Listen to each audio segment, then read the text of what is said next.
O mesmo homem que chorou porque não havia mais mundos para conquistar, morreu na cama de um estranho aos 32 anos de idade. É o homem que construiu um dos maiores impérios da história. Estendendo-se da Grécia até a Índia, nunca perdeu uma única batalha em 13 anos de guerra constante através de desertos, montanhas e rios que nenhum grego jamais havia cruzado. Ele ficou invicto, foi aluno de Aristóteles e domou um cavalo que ninguém conseguia montar. Quando tinha apenas 10 anos, declarou-se um deus e metade do mundo conhecido acreditou nele. Fundou mais de 20 cidades e a maioria delas recebeu seu nome. Ele teve o maior império que o mundo já viu na palma da mão. E então, um dia, ele morreu de repente de forma misteriosa na antiga cidade da Babilônia, após 12 dias de agonia, e ninguém jamais conseguiu explicar completamente isso. Seu corpo foi roubado, seu império colapsou em uma geração e seu túmulo, antes o monumento mais visitado do mundo antigo, sumiu completamente. Ninguém sabe onde está. Esta é a história de Alexandre, o grande rei conquistador, autoproclamado filho de Zeus e uma das figuras mais contraditórias de toda a história. Um homem que levou a civilização ao mundo, mas também mergulhou cidades em sangue. Se você é fã de história antiga e se interessa pela vida de um dos homens mais impactantes e poderosos de todos os tempos, para explorar esta terra, este episódio é para você. Sente-se, relaxe e seja bem-vindo ao acampamento da história.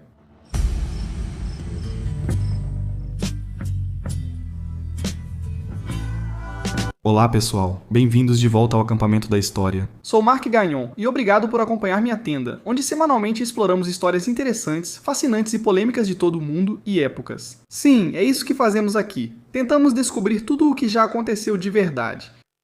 Quero dizer, nasci nos anos 90, foi quando cheguei aqui. Então, meu trabalho é tentar descobrir tudo o que já aconteceu neste planeta, bem antes dessa data, e até mesmo algumas coisas depois dessa data também.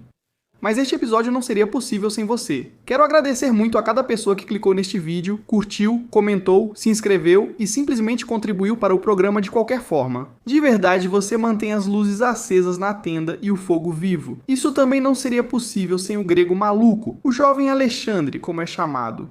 Ele é realmente um garanhão de homem.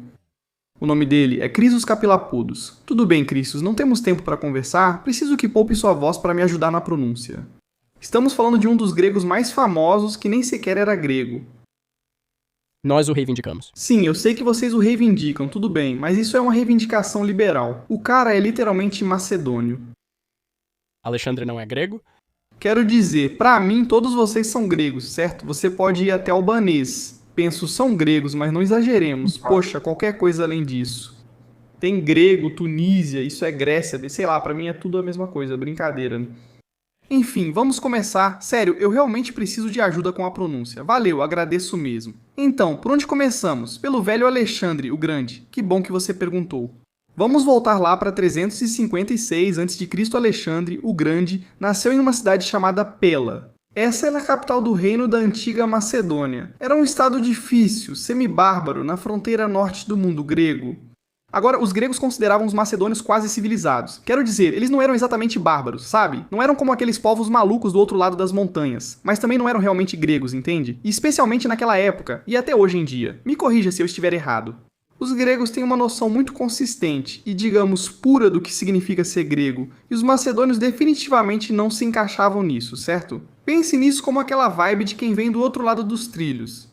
Então, o pai de Alexandre se chamava Filipe II, e ele era um estrategista militar brilhante. E ele literalmente transformou a Macedônia de um reino pequeno e meio atrasado, que apanhava dos grandões ao redor, em uma potência dominante na Grécia. Quero dizer, Filipe basicamente inventou a Falange Macedônia, essa formação devastadora construída em torno da Sarissa. Isso é tipo uma lança de 5,5 metros e ele basicamente organizava seus homens de uma forma que era impenetrável. Ele basicamente criou um tanque antigo feito de homens que simplesmente avançava e destruía seus inimigos. Quero dizer, ele era realmente um gênio militar, mas ele não era um cara perfeito, sabe? Alguns relatos dizem que ele exagerava um pouco na bebida. Era meio beberrão. Diziam que ele gostava de brigar e adorava estar cercado de mulheres. Ele perdeu um olho numa batalha, mas isso não importa. Ok, ele era um gênio militar e unificou a Grécia, quero dizer, à força, mas fez isso com um exército que teria deixado qualquer império do mundo nervoso. Ele realmente criou uma força da natureza e levou a Macedônia a novos patamares. E Alexandre estava perfeitamente preparado para assumir agora. A mãe de Alexandre era Olímpia, uma princesa de Épiro que, segundo todos os relatos, era bastante intimidadora.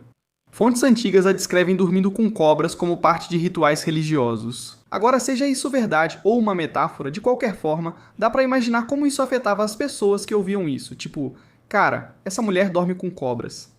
Ela era extremamente ambiciosa, muito mística e se convenceu de que Alexandre não era filho de Filipe de verdade. Não, Filipe foi só o pai que assumiu a responsabilidade. O verdadeiro pai de Alexandre, segundo Olímpia, é o próprio Zeus. Sim, isso é coisa de mãe de menino. Tipo, mãe de menino não consegue aceitar a ideia de que o filho não é literalmente um deus, como Olímpia. Parece loucura, mas é sério. Pergunte a qualquer amigo. Mulheres com filhos homens fazem isso, acham que o filho é literalmente Jesus. E foi isso que ela fez. Ela disse, meu Filipe não é o pai. Não, Zeus é o pai. Maripovich colocou eles lá, você não é o pai, aí Zeus aparece. De qualquer forma, estamos fugindo do assunto.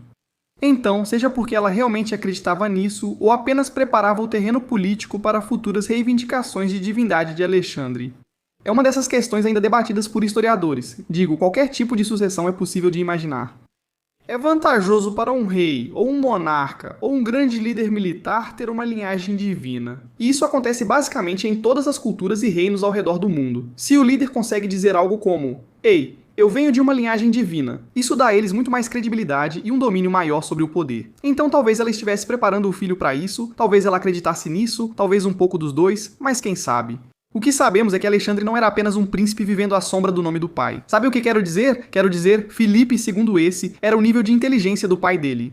Ele contratou Aristóteles. Sim, o próprio Aristóteles, um dos maiores filósofos que já existiram. Um dos três grandes, como a gente chama, sabe? Platão, Sócrates, Aristóteles. E ele literalmente deu aulas particulares para Alexandre, o Grande, a partir dos 13 anos de idade. E por 3 anos Alexandre estudou filosofia, ciência, medicina e literatura. Uma das mentes mais brilhantes da humanidade. Enquanto acompanhava o pai na campanha, ele aprendia sobre assuntos militares e filosofia. Carregou por toda a vida uma Ilíada de Homero anotada por Aristóteles. E alguns relatos dizem que ele literalmente dormia com ela debaixo do travesseiro, que o travesseiro dele seria uma adaga. E então uma versão anotada da Ilíada de Homero, anotada por Aristóteles. Quero dizer, é loucura, então pense nisso, certo? Garoto criado por um pai senhor da guerra, gênio militar e general, e por uma mãe mística que dormia com cobras e dizia que o verdadeiro pai dele era um deus. E então, o maior filósofo da tradição ocidental, talvez um dos maiores de todos os tempos, agora é tipo o tutor pessoal dele. E é disso que precisa para criar Alexandre, que logo vai ser o grande. E aí tem o cavalo. Quando Alexandre tinha 10 anos, um comerciante de cavalos trouxe um magnífico garanhão preto para a corte de Filipe. E o cavalo era louco. Era selvagem e agressivo, e os melhores cavaleiros de Filipe tentaram e falharam repetidamente em domar o garanhão.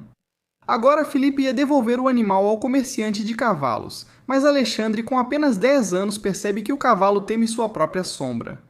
Então Alexandre virou o cavalo para que ele ficasse de frente para o sol, assim não podia ver a sombra atrás dele. E então ele montou no animal. O cavalo, que atendia pelo nome de Bucéfalo, tornou-se seu lendário companheiro de guerra pelos próximos 20 anos. Parece com Hércules, né? Fico pensando se não foi inspirado em Alexandre, o Grande. Deve ser, né? Literalmente. Hércules é tipo aquela criança forte que vê um cavalo alado maluco e depois doma ele, e aí vira seu parceiro pra sempre. Imagina a Olímpia falando, tipo, esse é o Hércules, galera, a mesma história. É a mesma história, né? Tipo, claro, o filho de Zeus agora doma um cavalo. Se isso realmente aconteceu, ou se é uma reinterpretação do Plutarco sobre Alexandre, a gente não sabe ao certo. Mas está registrado e os historiadores debatem isso até hoje. Filipe, segundo relatos, assistiu a isso acontecer e disse: meu filho, procure um reino digno de você. A Macedônia é pequena demais para você. Quero dizer, é o eufemismo do ano, né? Ele não está errado. Literalmente, a Macedônia é pequena demais. Você tem que conquistar o mundo inteiro. Então, em 336 a.C., Filipe foi assassinado no casamento da própria filha, esfaqueado por um dos seus próprios guardas. E os motivos? Quer dizer, a gente fez um episódio inteiro sobre Filipe II. Vocês deveriam dar uma olhada. Há muito debate até hoje. Alguns historiadores dizem que a própria esposa dele, Olímpia, planejou tudo e mandou matá-lo. Outros apontam para os persas e dizem que, vocês sabem, os persas, porque obviamente havia tensão entre os persas e os macedônios. Eles mandaram matá-lo. Alguns acreditam que foi questão pessoal, talvez os guardas fossem mal pagos ou tivessem outro motivo para odiar Filipe II. Ninguém realmente sabe, seja qual for o motivo, o que sabemos é que Alexandre se tornou o rei da Macedônia com apenas 20 anos de idade, e em apenas 2 anos ele invadiria o maior império da Terra. Então, em 334 a.C., Alexandre cruzou o Helesponto. Esse é um estreito basicamente separando a Europa da Ásia, com cerca de 40.000 infantaria e 5.000 cavalaria basicamente caras a cavalo. O alvo dele era o Império Persa Aquemênida, a superpotência do mundo antigo que controlava territórios do Egito até o que hoje é o Paquistão. O Império Persa tinha cerca de 50 milhões de súditos. Alexandre tinha um exército de tamanho considerável, mas quero dizer, não era nada comparado ao que os persas tinham. Ele tinha um exército bem menor e uma confiança quase suicida. Na primeira grande batalha, no Rio Grânico, liderou pessoalmente uma carga de cavalaria pela água e quase morreu logo no início. Um comandante persa atacou com um machado e quase partiu seu crânio, mas um companheiro de Alexandre cortou o braço do agressor durante o golpe.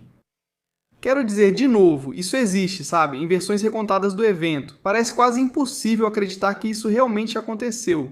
Enquanto ele se prepara para golpear, de repente tem o braço decepado. Eu vou entrar na brincadeira. Claro, você vai, porque amo o Alexandre. Está passando pano pra ele, cara. Você está passando pano pra Sander, o grande. Tudo bem, de qualquer forma, desculpa. Eu não sei se ele teve o braço totalmente cortado no meio do golpe, mas é isso que a história diz. E é isso de novo. Eu acho importante olhar para o mito em torno dessas grandes pessoas, porque isso também contribui para como as pessoas se lembram delas. É verdade que ele perdeu o braço antes de morrer? Talvez, mas isso vivia só na imaginação das gerações seguintes. Isso então contribuiu para a reputação que Alexandre ainda tem até hoje. Agora, Alexandre lutava na linha de frente, ele você sabe, estava lá fora. Ele comandava seu povo abertamente. Ele se feria e sangrava junto com seus homens. E era de certa forma imprudente e de outras maneiras inspirador. No fim, ele conquistou tanta confiança do exército que fariam qualquer coisa por ele. E então veio a Batalha de Isso em 333 a.C. Esse é o primeiro confronto de Alexandre contra Dário III.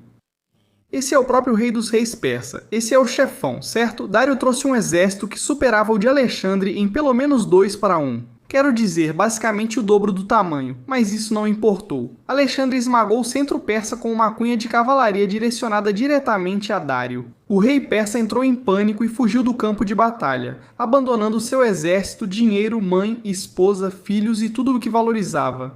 Alexandre capturou todos eles.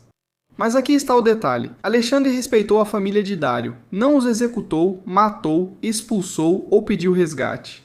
Ele teria dito à mãe de Dário para considerá-lo como filho. Isso foi mais que misericórdia, uma declaração política calculada.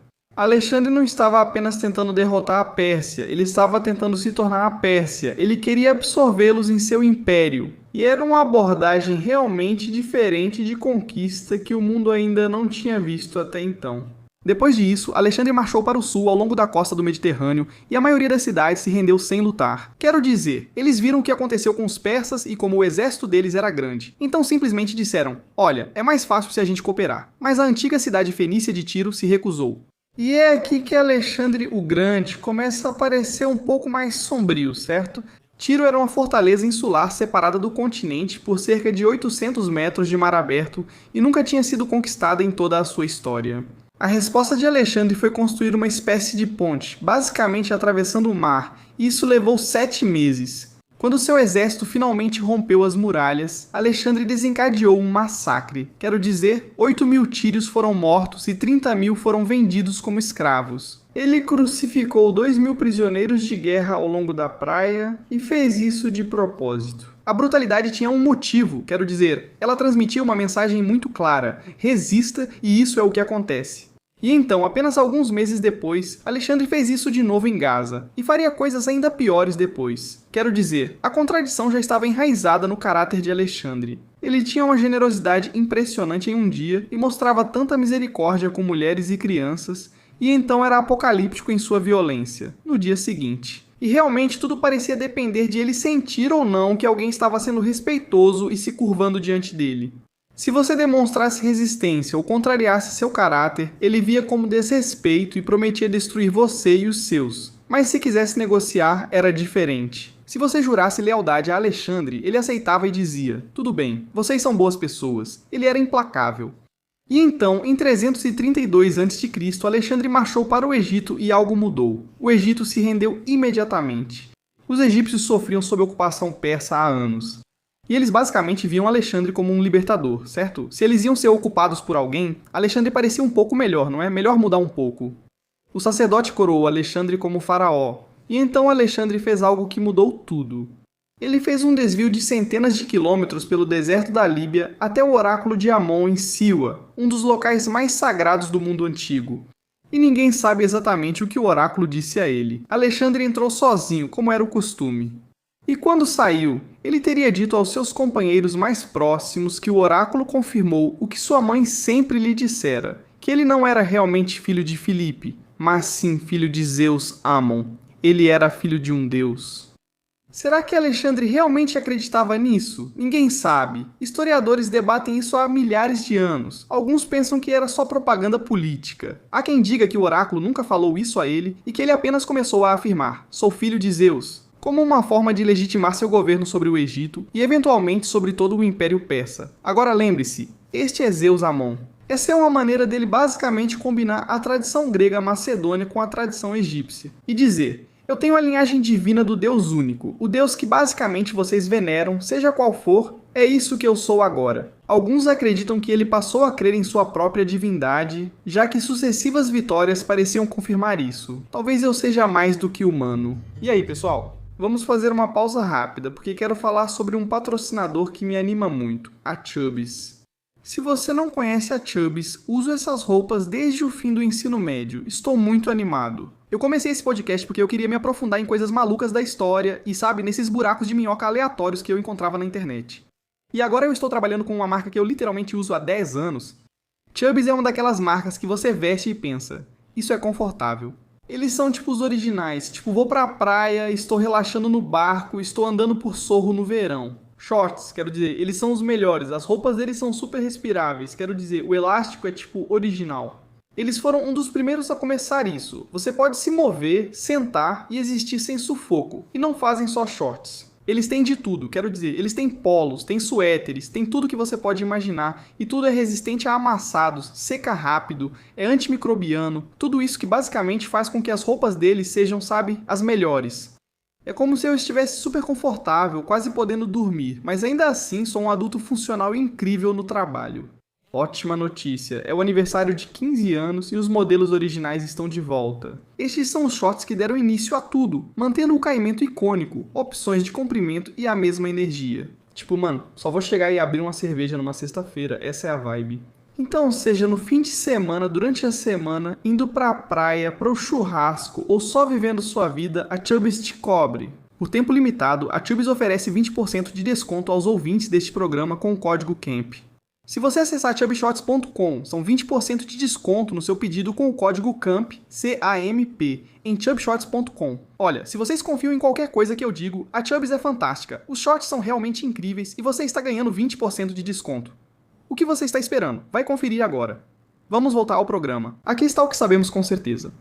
A partir de Siwa, Alexandre passou a exigir cada vez mais honras divinas. Ele queria que todos se submetessem totalmente a ele, desejando que se prostrassem e se deitassem. E alguns dizem que ele meio que herdou isso de um costume persa chamado proskinesis. Isso era profundamente ofensivo para gregos e macedônios, que historicamente só se curvavam diante dos deuses. Então, como resultado, vários de seus generais macedônios se recusaram a se curvar. Um deles, Calístenes, sobrinho do próprio Aristóteles, zombou dessa prática e olha o que aconteceu com o velho Calístenes. Mais tarde ele foi preso sob acusações de conspiração e morreu sob custódia do Estado. Coincidência? Quero dizer, provavelmente não, né?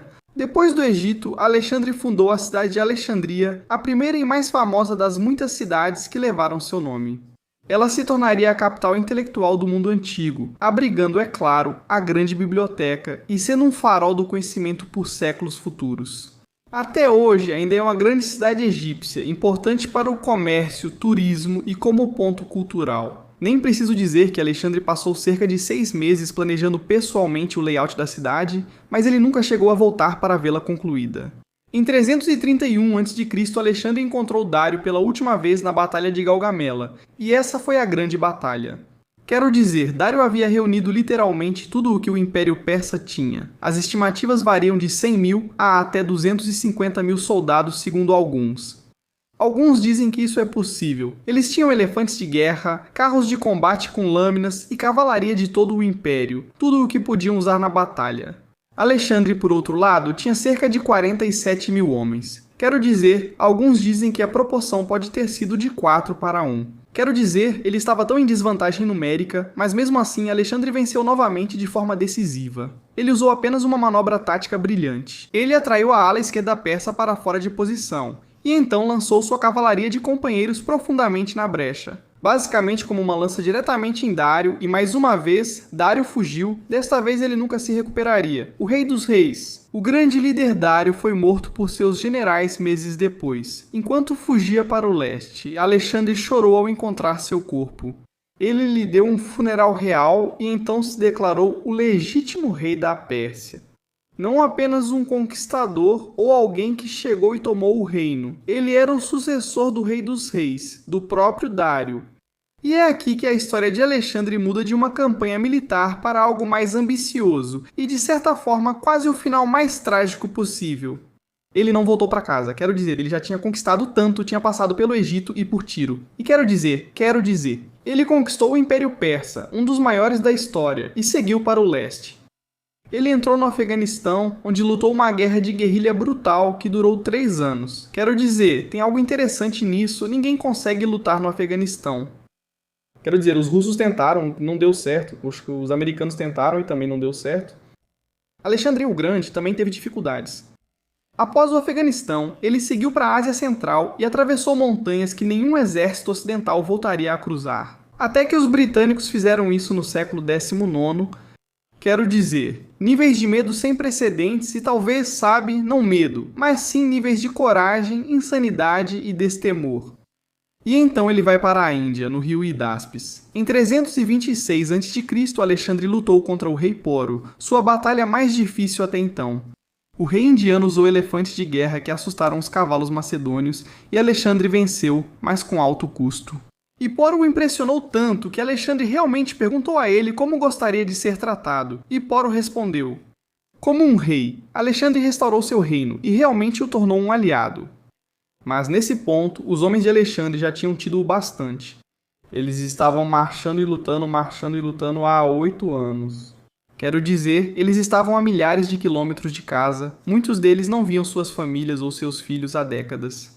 E quando Alexandre anunciou que queria avançar ainda mais para o leste em direção ao Ganges, para o fim do que eles basicamente tinham no mapa, seu exército surtou. Eles entraram em pânico, se amotinaram e pela primeira vez, Alexandre foi derrotado. Não por um exército inimigo ou força incontrolável, mas por seus próprios homens, ele acabou recuando. Mas a retirada foi quase pior do que o avanço. Alexandre escolheu uma rota pelo deserto de Gedrósia. Isso fica no atual Paquistão, e essa retirada matou mais soldados dele do que qualquer batalha que ele já tenha travado. Fontes antigas afirmam que ele perdeu até 3/4 de suas tropas devido ao calor, desidratação, fome e exposição aos elementos. Alguns historiadores pensam que ele escolheu essa rota para punir o motim contra si. Outros acreditam que queria superar a lendária rainha. Semiramis e Ciro o Grande também fracassaram ao tentar cruzar esse deserto. De qualquer forma, foi uma catástrofe. Ainda assim, Alexandre prosseguiu. Em junho de 323 a.C., Alexandre estava na Babilônia planejando suas próximas campanhas. Ele tinha planos de invadir a Arábia e estava construindo uma frota de 1000 navios. E nesse momento ele tinha 32 anos e ainda era bem jovem, tinha muita energia, e era um dos homens mais poderosos do mundo. E ele ainda era aparentemente insaciável. E então ele foi a um banquete. Ele bebeu muito, o que não era incomum para Alexandre. Ele já bebia muito há anos. Fontes antigas relatam noites em que consumia grandes quantidades de vinho. Mas depois desse banquete em particular, Alexandre desenvolveu uma febre e nos 12 dias seguintes a febre foi piorando continuamente. Ele tentou conduzir os negócios normalmente, reunindo-se com generais, planejando operações navais, organizando a frota e fazendo sacrifícios religiosos. Mas seu estado piorou rapidamente. Em certo momento, ele perdeu a capacidade de falar. Seus oficiais passaram ao lado de sua cama enquanto ele morria, e tudo o que conseguia era levantar levemente a cabeça e mover os olhos em reconhecimento. E em 10 de junho ou talvez 11 de junho de 323 a.C., a data disso na verdade varia de acordo com a fonte. Mas nesse dia, em 323, Alexandre o Grande morreu. Ele tinha 32 anos, aqui é onde tudo fica interessante. Ninguém sabe como ele morreu.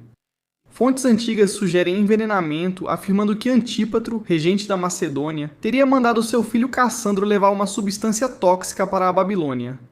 Relatos dizem que ela foi entregue no casco de uma mula, pois nenhum outro recipiente a armazenaria sem corroer. A teoria do envenenamento era comum no mundo antigo, e Olímpia, mãe de Alexandre, também acreditava nela.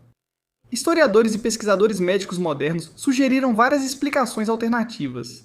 Febre tifoide, complicada por perfuração intestinal, malária, vírus do Nilo Ocidental, pancreatite aguda. De seu alcoolismo, síndrome de Guillain-Barré, uma condição neurológica que poderia explicar a paralisia ascendente descrita nas fontes. Um estudo de 2019 sugeriu que ele nem sequer estava morto quando começaram a preparar seu corpo para o enterro. Quão louco é pensar que a paralisia era tão completa em seu corpo que simplesmente imitava a morte. E ele ficou completamente inconsciente, mas ainda totalmente ciente do que estava acontecendo enquanto era colocado em um caixão e depois enterrado. Pense nisso por um segundo, provavelmente nunca saberemos com certeza, mas o que sabemos é o seguinte. Quando seus generais se reuniram ao redor de seu leito de morte e perguntaram quem deveria herdar o império, Alexandre supostamente sussurrou uma única palavra: Cratisto, o mais forte. Alguns historiadores acham que ele estava na verdade tentando dizer Cratere ou Cratero, um de seus generais, mas o estrago já estava feito. Uma única palavra ambígua dita por um homem frágil e moribundo incendiou 40 anos de guerra. O Império de Alexandre não sobreviveu a ele, não podia. Ele havia construído algo que só podia funcionar com ele no centro. Um império pessoal, basicamente mantido unido pela vontade, carisma e destemor de um só homem e, claro, por sua genialidade militar. Poucas horas após sua morte, seus generais já estavam dividindo o império. Esses eram os diádocos, os sucessores, e suas guerras foram tão brutais e complexas quanto qualquer outra.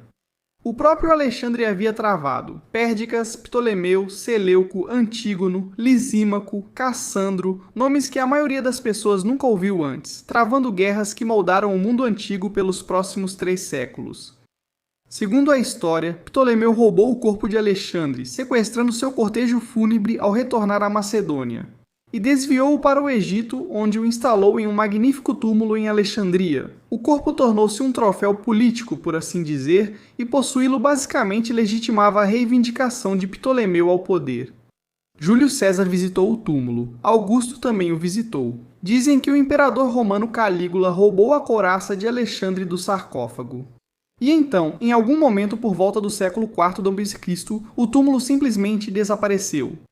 Um dos monumentos mais visitados do mundo antigo, um túmulo para o qual imperadores romanos e reis de todo o mundo fizeram peregrinações durante décadas, simplesmente desapareceu.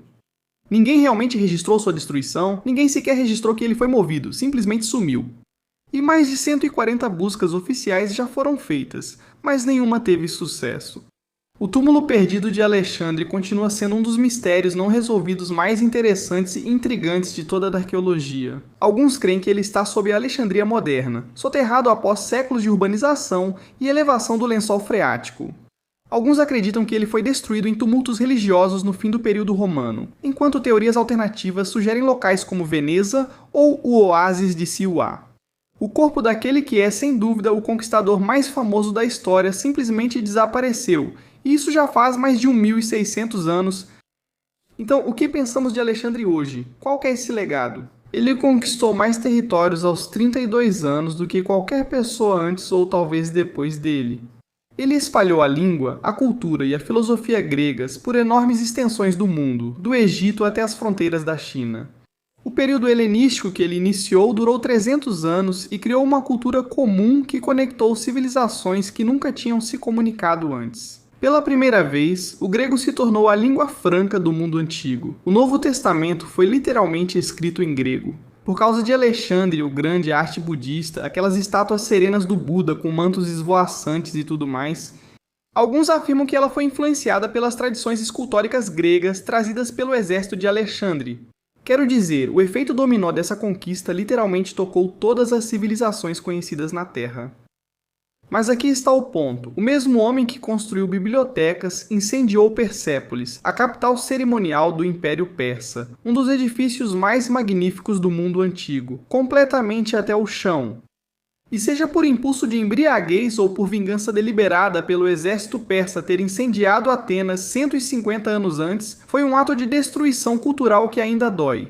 Quero dizer, tanta história foi perdida em um único dia. Ele massacrou cidades inteiras em Tiro, em Gaza, na rocha sogdiana. Ele destruiu Tebas, uma das cidades mais antigas da Grécia, e vendeu toda a sua população como escravos. Para servir de exemplo, logo no início do seu reinado, estima-se que 250 mil, alguns dizem até 400 mil pessoas morreram em suas guerras. Muitos deles eram apenas civis comuns como você e eu.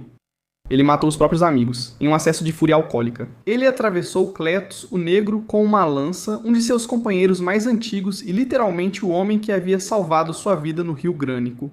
Ele se arrependeu imediatamente e ficou tão envergonhado que, segundo relatos, tentou se matar depois, mas o dano já estava feito. E então havia Hefestion, o companheiro mais próximo de Alexandre, literalmente seu amigo de infância e alguns diriam possivelmente o amor da sua vida. Quando Hefestion morreu de febre em 324 a.C., o luto de Alexandre foi tão extremo que chocou até mesmo o mundo antigo. Ele ficou deitado sobre o corpo por um dia e uma noite e mandou apagar a chama sagrada do templo. Essa é uma honra reservada apenas para a morte do rei. Ele crucificou o médico que não conseguiu salvá-lo. Ele ordenou um funeral. Isso custou o equivalente, se você colocar em valores de hoje, a $1 bilhão.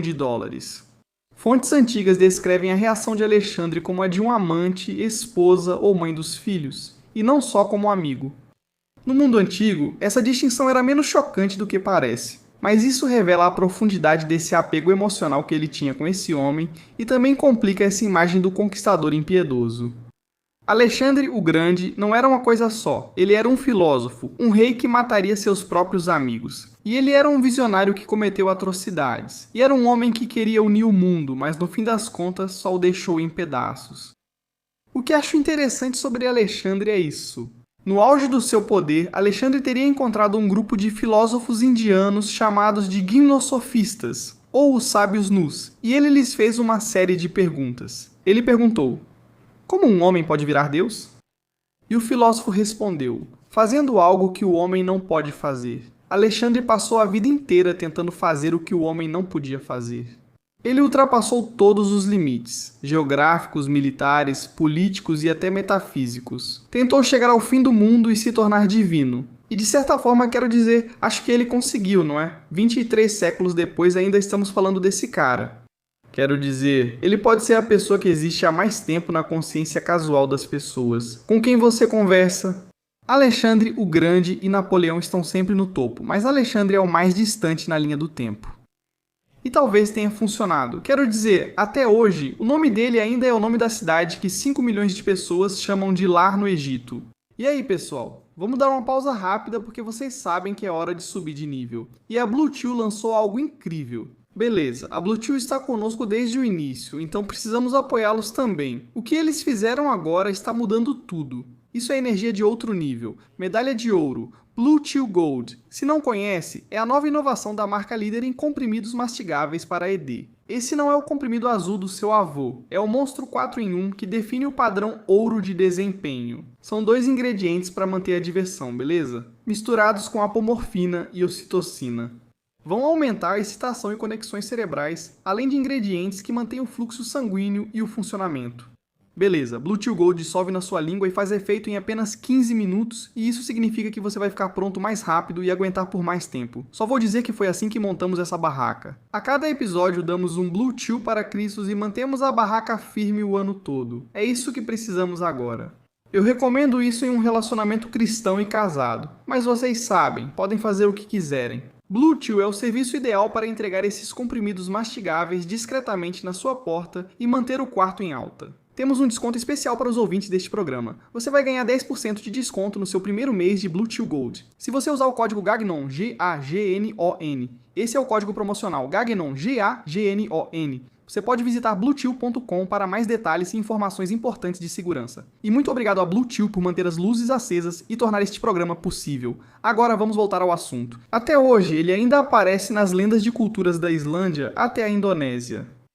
Mas ele morreu aos 32 anos sozinho em uma cidade qualquer, talvez envenenado, possivelmente pelas pessoas mais próximas a ele. Quero dizer, o império dele durou menos de uma geração, seu corpo se perdeu e suas últimas palavras foram apenas as mais fortes. E é irônico porque isso se tornou menos uma ordem e mais uma maldição. Isso basicamente condenou o mundo que ele estava deixando para décadas de guerra. E talvez a lição de tudo isso seja que sim, você pode conquistar o mundo inteiro e ainda assim perder tudo. Quero dizer, você pode construir um império que vai do Mediterrâneo até o Himalaia. E tudo isso pode simplesmente desmoronar porque você nunca realmente descobriu uma maneira de fazê-lo durar sem você. Alexandre provou que uma pessoa pode mudar o mundo, com certeza, mas também provou que uma pessoa não consegue mantê-lo unido. E o maior conquistador da história, invicto em batalha, morto aos 32 anos e até hoje ainda desaparecido. E essa é a história de Alexandre, o Grande. Quero dizer, é que eu acho que há muito o que se pode aprender com Alexandre, o Grande. Na verdade, tem ainda mais que eu gostaria de aprender. Mas é uma daquelas coisas em que você pensa, tudo bem, você fez isso, conquistou o mundo inteiro, teve sucesso, mas pra quê?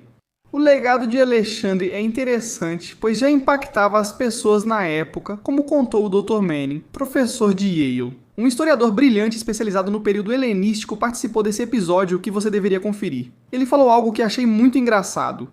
E basicamente, acho que foi 50, 100 anos depois, algo assim, tem um cara chamado Pirro. E Pirro é um grego de Épiro, a mesma cidade de onde vem a mãe de Alexandre e também Cristos.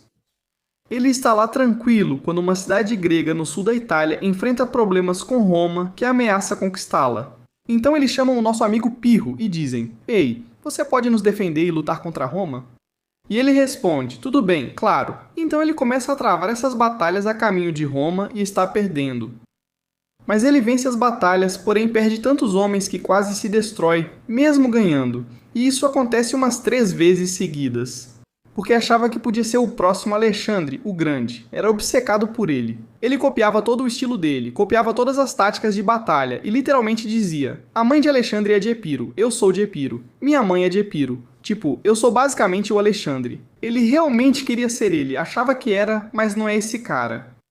Acontece que você não é esse cara, camarada. Desculpa, Pirro, mas é daí que vem o termo vitória de Pirro. Tipo, você vence, mas custa muito pra chegar lá. Literalmente vem desse cara copiando todo o estilo do Alexandre. Simplesmente fascinante, realmente um cara incrível. Olho para Alexandre e penso, você tinha tudo e não sei se poderia ter feito algo diferente. Ele literalmente foi criado em campanha com o pai, foi treinado para ser esse rei filósofo desde o primeiro dia. A mãe dele literalmente dizia: "Ei, você é um deus." Não tinha chance dele ser qualquer coisa diferente disso, e não tinha como ele voltar a viver uma vida normal. Lá, você sabe, na Macedônia grega. Não vai acontecer como na história? Talvez não seja verdade, mas reflete quem Alexandre é. Ele olhou a lua e chorou por não poder conquistá-la. Ouvi dizer que Alexandre chorou depois de conquistar essas últimas cidades na Índia, porque não havia mais mundo para conquistar. Há várias versões dessa história, quase todas provavelmente apócrifas, mas isso realmente mostra quem esse cara era. E no fim das contas, como ele foi lembrado, simplesmente como esse conquistador nato que existia apenas para conquistar. E eu acho que é uma história interessante, porque no fim das contas, os atributos que tornam as pessoas grandiosas muitas vezes são as mesmas coisas que as destroem. Tipo, eu penso no Steve Jobs, ele era um grande visionário, um cara brilhante, de verdade. Sempre pensou por si, rejeitava opiniões alheias, autoridade e afirmava: "Sou a fonte." Como resultado, inventou coisas incríveis e criou alguns dos primeiros computadores pessoais com ótimas interfaces de usuário, como o iPhone. Fundou a Pixar, realmente um visionário, e não aceitava a opinião de ninguém. Mas aí ele ficou doente, e os médicos disseram pra ele: "Olha, você deveria fazer esses tratamentos." E ele respondeu: "Vou fazer meus próprios tratamentos. Eu sei o que é melhor pra mim." E no fim, morre. Muitas pessoas me vêm à mente. O que as torna grandes também pode ser sua maldição. Sempre digo, o que leva ao topo é diferente do que mantém alguém lá. E se você queima rápido na subida, provavelmente vai queimar forte na descida. É assim que é. Então, se você está construindo algo na sua própria vida, se você tem uma carreira, se você está fazendo qualquer coisa, aquela vantagem competitiva que você tem, aquilo que te faz ser grande. É assim que eu penso sobre mim mesmo, tipo, se tem algo que eu tenho que me dar uma vantagem competitiva. Eu sempre mantenho isso no fundo da minha mente porque existe um outro lado disso que no final das contas vai te derrubar. Você é workaholic e trabalha o dia todo sem parar. Incrível.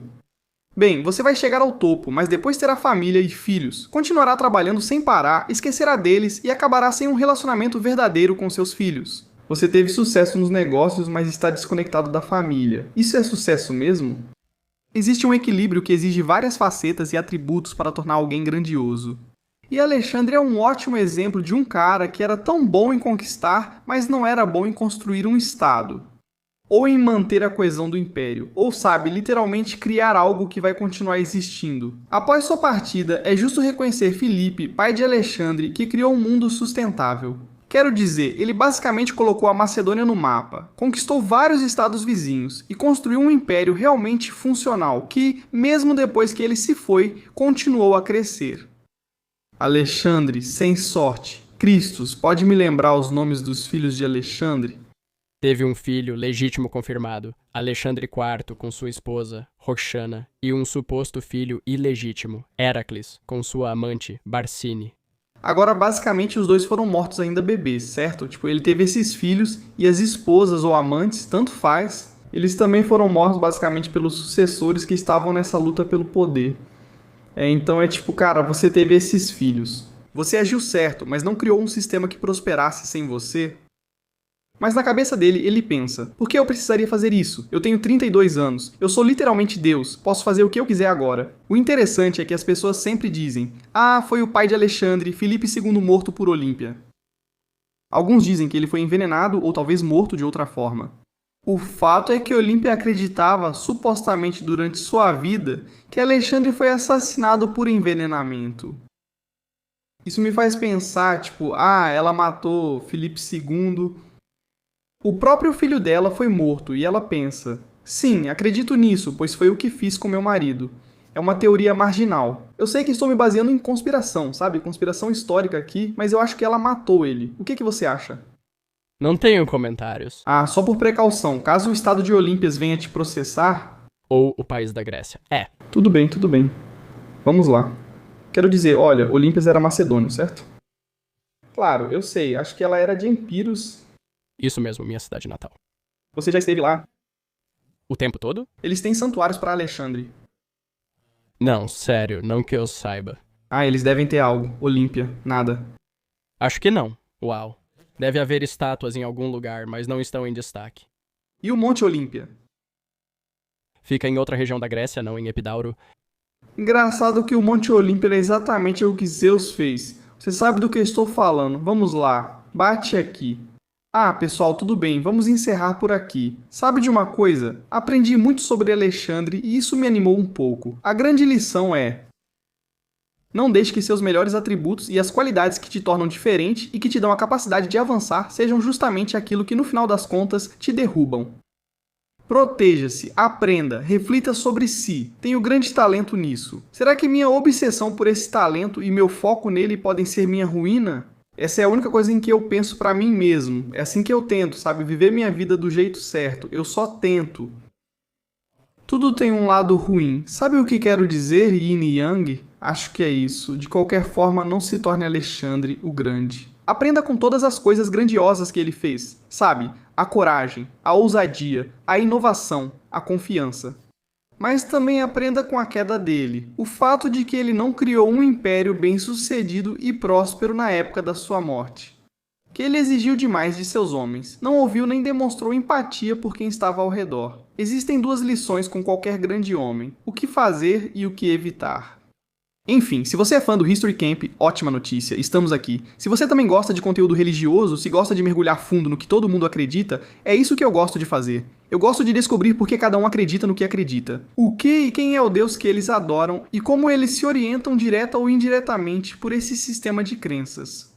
É por isso que eu criei o Religion Camp, então temos episódios sobre Islã, Mormonismo, cristianismo, judaísmo, quero dizer, hinduísmo, sikhismo, tudo o que você puder imaginar. A gente faz de tudo. Lá também temos o Camp Gaon. É lá que eu faço análises profundas sobre todo tipo de teoria da conspiração maluca. Teorias aleatórias que encontro na internet, entrevistas e conversas aprofundadas com pessoas muito mais inteligentes do que eu. Você pode conferir isso lá. Mas se você curte essa vibe de história, tá tudo certo, porque a gente lança esses episódios toda semana aqui no History Camp. Enfim, você pode comprar os produtos no Camp RD, se vista com estilo com as nossas roupas. E também, estou viajando. Mark Gagnon ao vivo. Eu adoraria ver vocês em um show de stand-up comedy em breve. Esse foi mais um episódio do History Camp. Obrigado por participarem e até o próximo, quando falaremos sobre o passado. Paz!